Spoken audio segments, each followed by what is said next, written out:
Selamat berjumpa kembali di channel saya ini. Untuk teman-teman yang belum subscribe, silakan subscribe agar teman-teman selalu memperoleh informasi yang akurat dan aktual dari saya. Selamat mengikuti.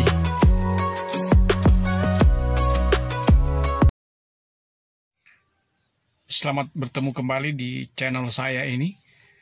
Teman-teman, kali ini saya ingin bercerita tentang kehidupan saya sebagai seorang wartawan. Dunia wartawan tentu tidak asing lagi bagi banyak orang. Namun seperti apa sebetulnya profesi wartawan itu sendiri, saya ingin berbagi dengan teman-teman. Ini akan bisa menjadi perbandingan juga dengan profesi lain, dan juga akan membawa juga bagian dari pengalaman saya untuk teman-teman yang terjun atau menggeluti dunia wartawan itu sendiri. Saya telah menjalani dunia wartawan itu selama 35 tahun. Semenjak umur 20 tahun di tahun 1985 sudah mulai, tetapi resminya saya nanti jadi wartawan secara resmi tahun 1986, mulai dari tanggal 4 Januari tahun 1986 saya mulai resmi sebagai wartawan. Tapi sebelum saya menceritakan bagaimana lika-liku menjadi wartawan itu, saya ingin memaparkan dulu latar belakang mengapa saya memilih wartawan menjadi profesi saya sampai saat ini. Saya memiliki latar belakang kehidupan yang lebih banyak tinggal di desa di waktu masa kecil. Dalam hal ini di Desa Noongan, Kecamatan Lamongan Barat saat ini, dan di Kabupaten Minahasa, Provinsi Sulawesi Utara. Di masa kecil saya memang sangat hobi membaca, dan mungkin karena hobi membaca itulah yang membuat saya akhirnya tertarik dengan dunia wartawan. Saya tidak melupakan suatu peristiwa yang betul-betul membawa pengaruh bagi saya untuk akhirnya saya bisa terjun ke dalam dunia wartawan. Itu terjadi waktu saya masih SD, suka sekali membaca. Dan dari beberapa bacaan yang saya baca, ada satu cerita yang sangat bernilai bagi saya, yaitu tentang cerita seorang anak yatim piatu yang tinggal di panti asuhan, di mana diceritakan dalam cerita ini dia begitu rindu dan mau sekali untuk pergi ke suatu tempat yang dia lihat dari jauh, dari kejauhan dari panti asuhan. Ada sebuah sungai dan pepohonan, dan di situ ada sebuah gubuk kecil di mana dia sangat rindu untuk mengunjunginya.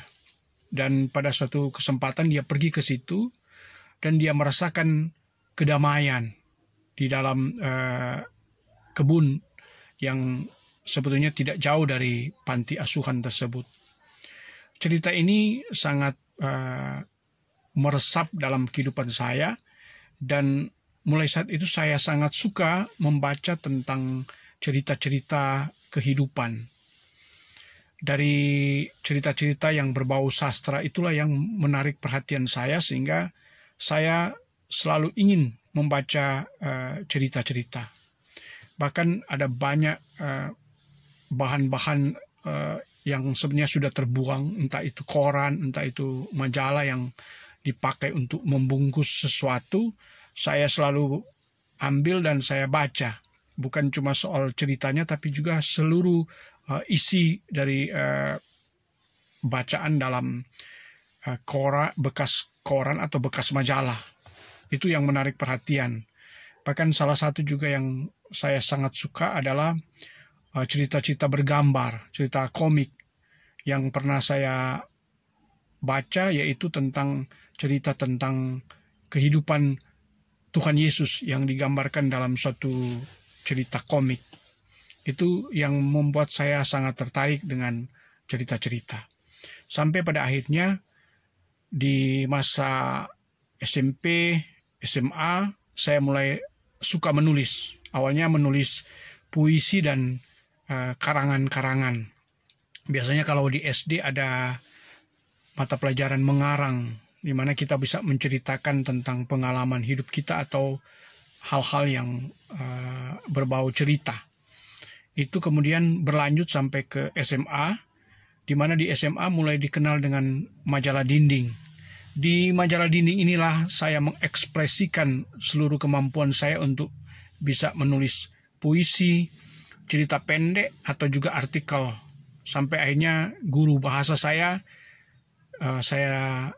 tidak lupa waktu di SMA, Ibu Vin Balum Pompueng, yang kami singkat dengan Ibu FB, di mana dia sangat tertarik dengan karya-karya sastra saya, sehingga dia mendorong saya untuk terus menulis. Itulah yang menjadi latar belakang saya menjadi seorang wartawan.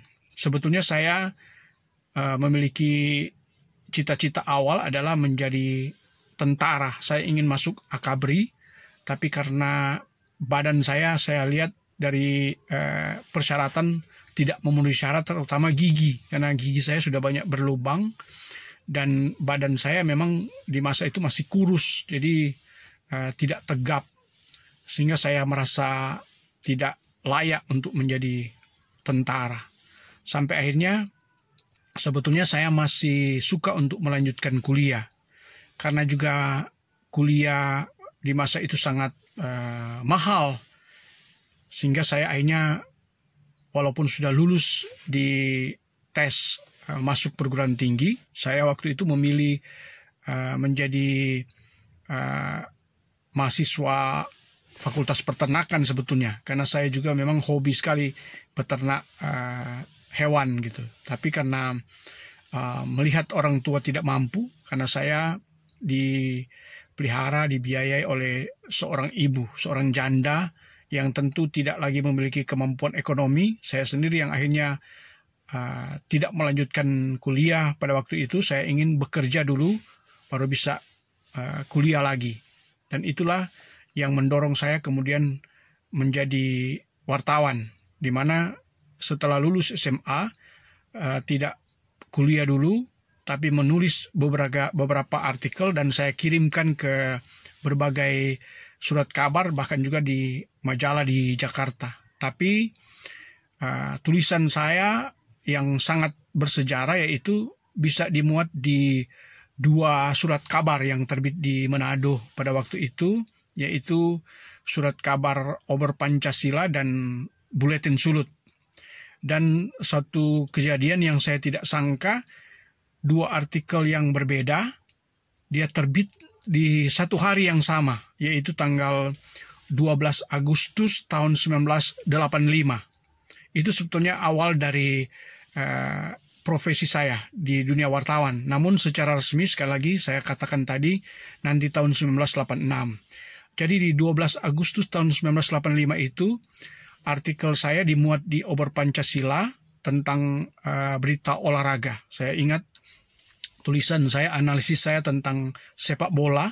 Pada waktu itu Indonesia bermain di Jepang melawan Argentina, tapi itu dari kejuaraan junior, di mana pada saat itu yang mulai terkenal yaitu Maradona. Dia masih junior, sudah sangat lincah di sepak bola. Kemudian tulisan yang satu lagi yang saya tidak pernah lupa juga, yaitu di Buletin Sulut tanggal 12 Agustus 1985 itu, tulisan saya, Langowan bisa jadi kota turis. Itu tahun 1985 saya mulai menulis. Dan akhirnya tulisan-tulisan ini ternyata menarik perhatian dari salah seorang wartawan senior, yaitu Bapak Boy Warrow, saya tidak lupa. Dia tinggal di Winangun, dan karena kebetulan juga saya tinggal di Winangun, dia akhirnya bisa bertemu dengan saya di Winangun itu, dan dia menawarkan, karena ada peningkatan jurnalistik, kerjasama antara Departemen Penerangan dengan Universitas Samratulangi. Di saat itu, dia menawarkan untuk saya ikut menjadi peserta dalam pendidikan itu. Dan saya sangat setuju, saya sangat suka, dan akhirnya saya ikut dalam pendidikan peningkatan keterampilan jurnalistik di Unsrat yang dilaksanakan tahun 1985. Memang kuliahnya seharusnya 1 tahun, tapi dipersingkat dengan catatan harus kuliah dari pagi sampai malam, diperas waktunya, dan itu dimulai bulan Agustus dan selesai pada akhir Oktober selama 3 bulan. Dan akhirnya setelah lulus dari pendidikan itu, saya mulai mencari media untuk bekerja. Sebetulnya di Buletin Sulut bisa saja saya bekerja di situ, tapi karena belum menerima karyawan, jadi akhirnya saya masih menunggu. Nanti tanggal 4 Januari tahun 1986, saya melamar di mingguan. Waktu itu masih media-media masih mingguan di Sulawesi Utara. Jadi saya melamar dan diterima tanggal 4 Januari 1986. Mulai saat itulah saya bekerja di media Warta Utara. Sampai di sini dulu ceritanya. Nanti saya lanjutkan pada episode yang kedua. Terima kasih dan sampai jumpa.